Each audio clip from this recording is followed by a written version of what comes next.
इहे न होला आदमी आगे बढ़ जाला। मुड़ी छुआ तड़ी हाँ खिसियाई बड़ी जाना तनी बाकी अब कौन तारा दुख बा। अनुपमा खाती जोर से ताली बजा के स्वागत करी।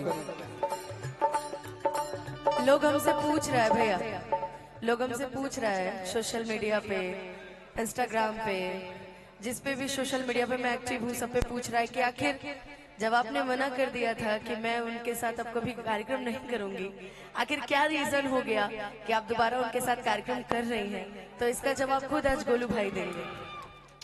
सोशल मीडिया पर इसका जवाब ये है कि हम ऐसा व्यवहारिक लड़का हैं, भले खिसिया जेबू खिसियेबू तो यह पूछो अरे कहे खिसियाइल बारू जान ले बुका हो, कहे खिसियाइल बारू जान ले बुका हो, बोला हमर सुगनी बरान ले बुका हो, बोला हमर सुगनी।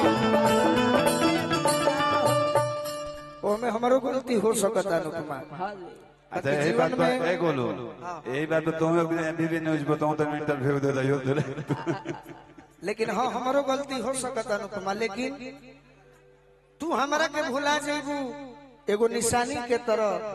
हम तहरा के जो याद रखले बने एगो कहानी के तरह। हमू दीवाना है कि तहरा आंसू भी पी जाई पानी के तरह। तो कतनो हमरा तहरा विवाद होई, लेकिन श्रोता जतना तहरा हमरा के सुनले बड़े के हम मानी ना, भले तहार हमरा से झगड़ा हो जाए, लेकिन हमने के केकरा बल पर बनी जा, श्रोता के बल पर बनी जा। जब वादा करो तनी कि हमरो जौन गलती होता वो गलती के हम सुधारो। मुखिया जी से आग्रह करो,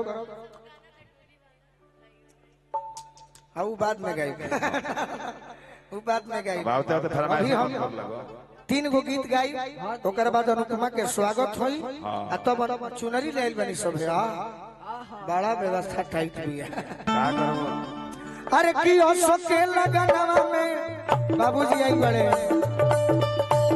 के लगनवा में गवनवा को लोए राजा जी, के लगनवा में गवनवा को लोए राजा जी, जो खमी जीते कहे लवल बाड़ा चुप हो, लवल बाड़ा चुप हो, लवल बाड़ा चुप हो। अनुपमा कुर्सी पर बैठबू कि अपना ससुर जी के बगल में बैठो? ससुर जी के बगल में बैठा दे बैठो कि बोरा अपने पिताजी के बगल में बैठो। थोड़ा सा इधर अब हट जाइए।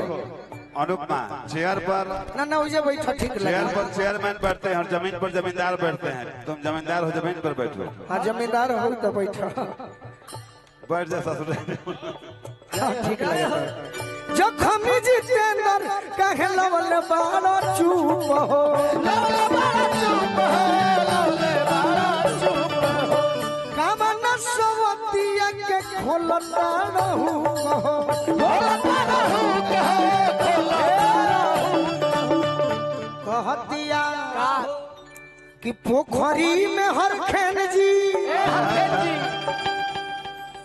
हमारा के जी ओले बाबू केने बड़े हो राम कुमार ठाकुर जी, बाबूजी समाग्रह प्रभु जी हमारा के जियावे में गोली लगला के बाद मैं अपन बिजनेस छोड़ के हमारा मैदान को दिहले।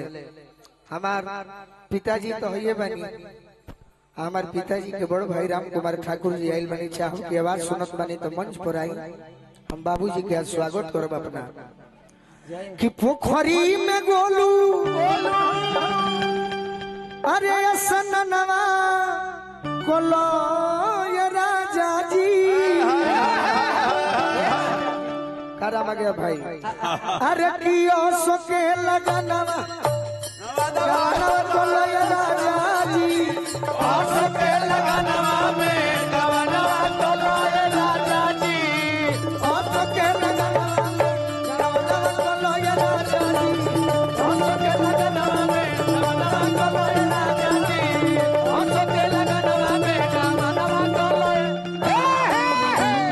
देखिए जब मेन कलाकार आ जाला जोगिंदर भैया केने बनी स्वागत के कार्यक्रम हो जाई। अच्छा पैसा छोड़ दिए हमें।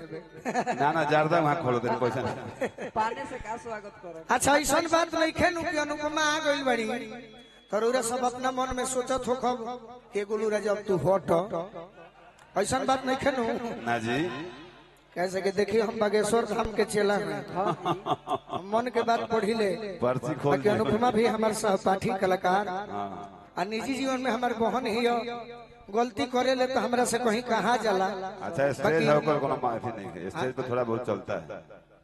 बाकी इनके खाते को गाना गौले रहने कि जिंदगी में जो हो अरे घोरे लुए जा अनुपमा आवत हर स्वागत हुई।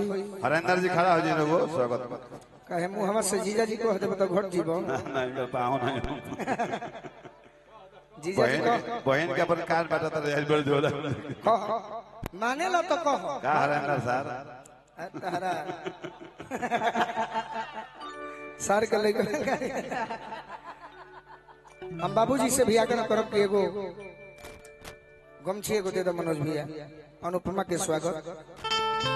ये अनुपमा तहार गांव हो तहार क्षेत्र हो इनका के पगड़ी बांध दो अनुपमा के आज भोजपुरी के ईशान भी पगली इहो ठाकुर जी को दे तो सवेरे हमारा तो खा के जाएगा बा सवेरे हमारा तो खा के जाएगा। अच्छा टाइम है तो खा के जाए थाली बजा दी सब देखो अनुपमा तरह के माने वाला हमने के आदमी हो जा काहे से सुथाना हमने के संस्कार से जुड़ल हो जा हम कलाकार बनी हमारे बात के तू दिल पर मत लिहल लिया ना बाप बहुत यह कहिला ई खराब है बाप ना खराब है कि जिंदगी में जो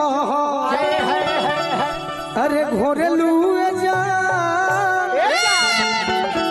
तो अपना जनुआ के होई दिलवा काहे तोड़े लुए जा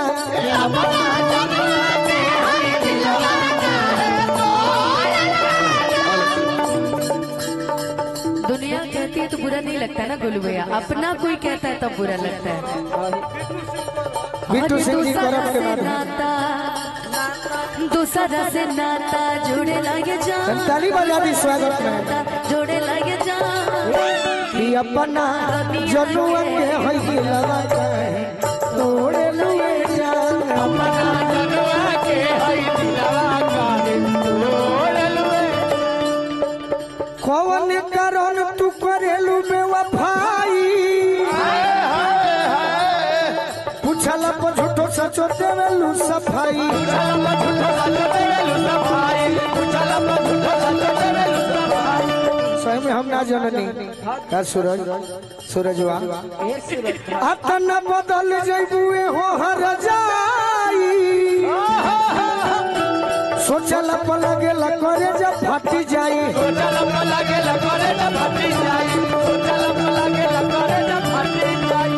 अरे दोसरा के ओढ़नी ओढ़े लुए जा अपना जनुआ के होई दिलवा काहे तोड़े लुए जा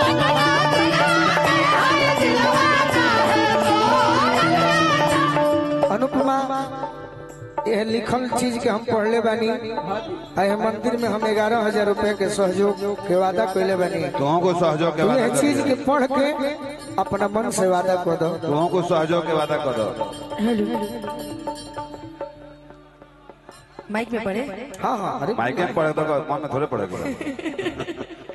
पैसा देवे के पड़त इस गांव करत में माँ काली जी के भव्य मंदिर का निर्माण हो रहा है और जो हमारी सनातन ठीक बा और जो हमारे सनातन के सभ्यता को बढ़ाएगा। यह मंदिर पूरे भोजपुर में एक अनोखा मंदिर होगा। अतः आप सभी सनातनियों से अनुरोध है कि आप सहयोग देकर सनातन के इस जितना माई हमके देले बड़ी भतुआ दान लखा चुपे दान कर रउआ खान बता के हम एहसान न बताई हम बतौले नहीं थी हम सहयोग करब और ये सहयोग हमरा मंदिर के जो भी हम लोग से सदस्य हाला करे तो कि भाई बताओ का भैया केहू के कहला से जौन थोड़ी होके होई। बता दो। जौन भी होखी हम गोपनीय रखब अपन सहयोग और हमरा और मंदिर के कमेटी की तरफ से हमरा तरफ से रही और गोपनीय रही आज ना जौन भी बताए सहयोग हैं रही। लेकिन आए पे कमेटी बतावे ला मंच पर एक जगह बिल्कुल वो दिन दार खोली कि ना खोली एकदम जरूर। जान गनी 10 बोरा सीमेंट से बेसी ना दी। देना दी कितना से 10 10 बोरा सीमेंट से बेसी ना दी। एगो बात बताइए, कहीं सहयोग के बात में सबसे ज्यादा सहयोग हम ही करीला कलाकारन में। बता दे काहे बताई हमार नाम मन अच्छा बता। सीमेंट के बाद कुछ छोड़ के टी बढ़ा दिए अच्छा बे कई अपना जनुआ के हई दिलवा काहे तोड़े लुए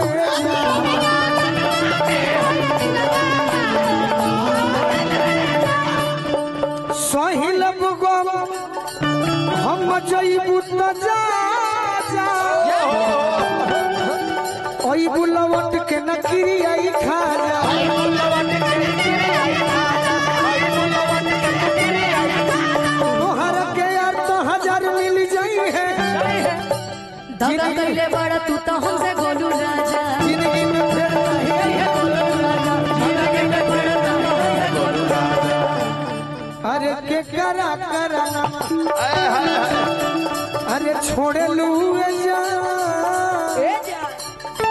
छोटे बाबा के करनवा ये तो बाबूजी के सार होता है एक और फूफा है अरे छोड़ लिए जा ये अपना जनुआ के हई दिलवा काहे तोड़े लुए जा